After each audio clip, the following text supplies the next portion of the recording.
My name is Raquel Curtis. I'm known as the Boujee Banker, and I'm a mom of three. Financial literacy has literally changed the direction of my family's life, and I'm on a mission to help women all over the world do the same. Growing up, everything that I needed or wanted was provided for me, and bringing that into adulthood was just not realistic. I worked a lot, didn't really have any money saved. Becoming a mother pretty much just changed everything. I also became a stepmom as well. It really propelled me into working at the daycare that we wanted our daughter to go to because we couldn't afford daycare. But if I started working, we could. And I was making $7.25 an hour with a degree.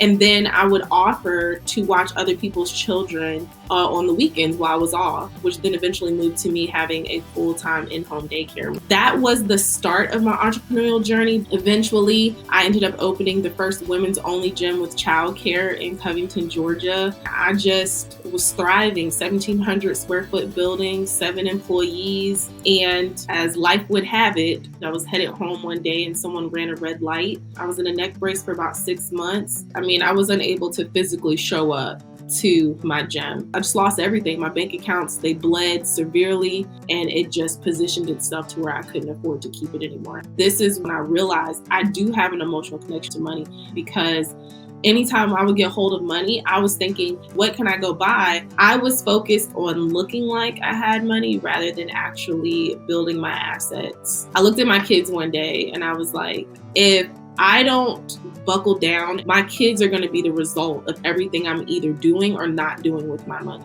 So I sat down with myself, I said at the fundamental level, identifying what my financial triggers were around money. And then I combed through the past 3 months of my statements, and I would highlight, okay, this was a need, this was a want. My wants were able to tell me how I was able to divide my money. This is where I was going to use my money to start paying on different debts, investing, and building my emergency fund. I went from having an Audi, I was paying about $800 a month. Now I own a Nissan Rogue. I started learning how to invest in various markets, found good footing in the foreign exchange market. I started stock portfolios. I started a cryptocurrency portfolio. So I was able to build 5-figure savings accounts, 5-figure investment portfolios.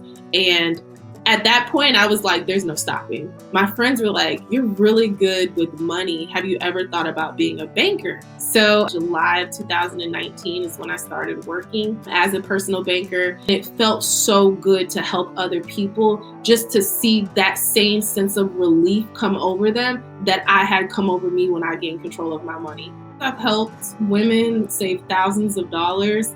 I feel as though I have a duty to my children. It really doesn't matter what you set up for your children if you don't properly educate them on what to do with it. My 14-year-old, she just finished telling me, Mom, I know the difference between assets and liabilities. And then with my 8-year-old and my 6-year-old, whenever they get paid for doing various things, we'll divide the money up in the jars. Now, when I ask them, well, what do you want to do with your money? They'll tell me, Mommy, I want to save and I want to invest. What I want for my kids is just to have the foundation that they need with their finances to know that whatever they decide to become, they're going to be okay. Getting your money together is not about constraining yourself to the point to where you can no longer live life. Being balanced just means that you're creating a roadmap that makes sense for you to live your best life.